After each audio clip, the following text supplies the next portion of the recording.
Undercharging doesn't make you a better person. It doesn't.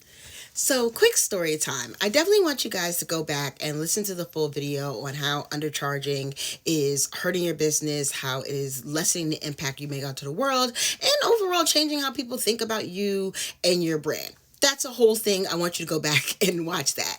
But I wanted to share how undercharging doesn't just start at the price of your items. It doesn't just start when you put everything on a discount or you charge less than what you normally should or less than the industry rate.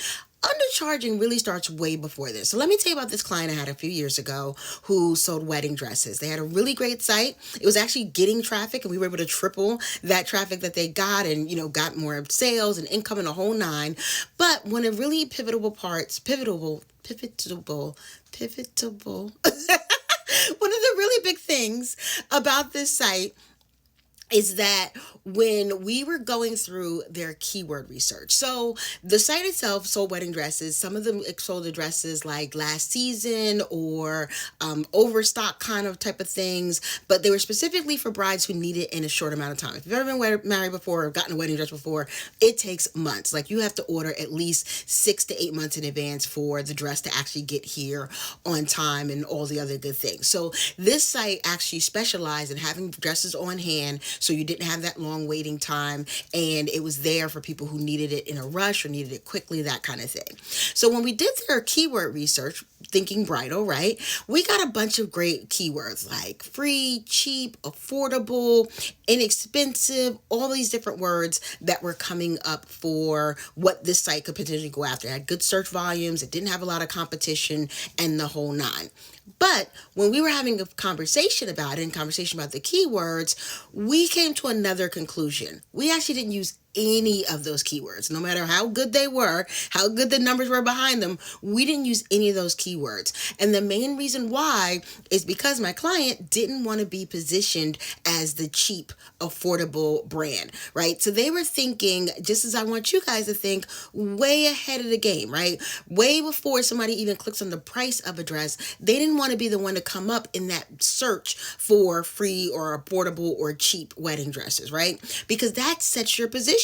That starts your undercharging. When you start saying it's cheap or it's affordable, even when you say it's less than, right, a cheaper option to, those kind of things, that automatically sets in people's minds what they start to expect to pay you. And so when we were doing this research, we were like, okay, we're going to throw out all those words.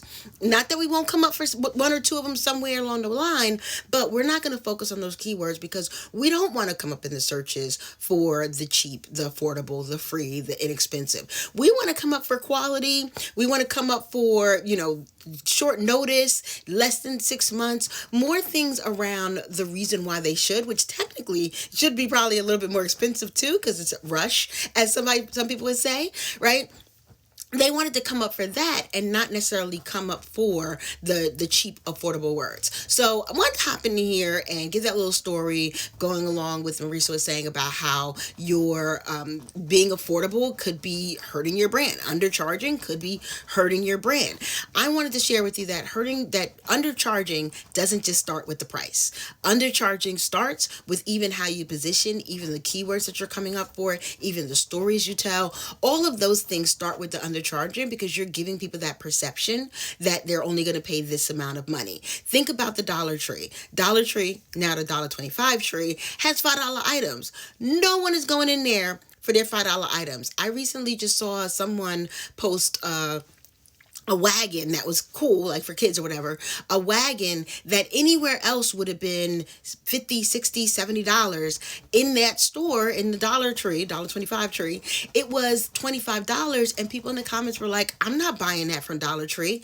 Not because they saw what the product was or they saw, the quality of the product, but just because the perception of the store. The perception of the store is y'all not getting $25 for one single item when you guys are supposed to be the Dollar Tree, right? I should walk out with 25 items. So I say all this to say and wanted to share with you guys. Definitely, again, go back and watch the original video.